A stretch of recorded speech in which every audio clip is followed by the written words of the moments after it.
2027 সালের এসএসসি পরীক্ষা শুরু হচ্ছে আগামী 7 জানুয়ারি। কিন্তু ভয় ধরানো বাস্তবতা হলো এর আগে দশম শ্রেণীর শিক্ষার্থীরা সরাসরি ক্লাস করার সুযোগ পাবে মাত্র 115 দিন। এই অল্প সময়ের মধ্যেই শেষ করতে হবে পুরো সিলেবাস, দিতে হবে টেস্ট প্রি-টেস্ট পরীক্ষা, নিতে হবে চূড়ান্ত প্রস্তুতি। ফলে শিক্ষার্থী, অভিভাবক থেকে শুরু করে শিক্ষাবিদদের মধ্যেও বাড়ছে উদ্বেগ।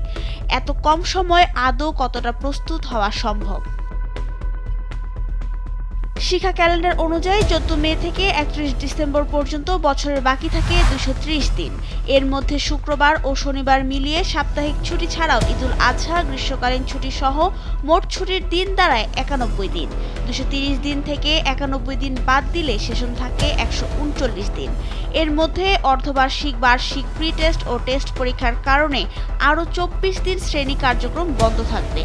ফলে সব মিলিয়ে শিক্ষার্থীদের সরাসরি ক্লাস করার জন্য অবশিষ্ট থাকছে মাত্র 115 দিন। পরীক্ষা এগিয়ে নিয়ে আসার ঘোষণায় একদিকে পরীক্ষার্থী, অভিভাবকরা চিন্তিত, অন্যদিকে সরকার বলছে সময় বাঁচানোর জন্য এমন সিদ্ধান্ত।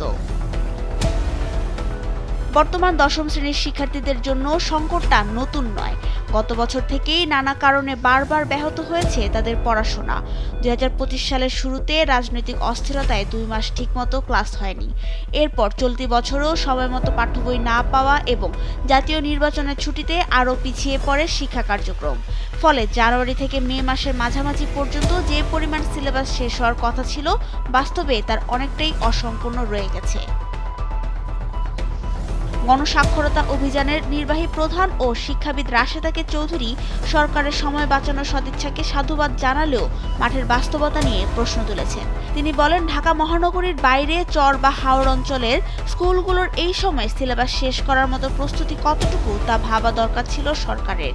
এতে করে শিক্ষার্থীদের ওপর অহেতুক মানসিক চাপ তৈরি হবে। নাবিলা রহিম, সময়ের আলো।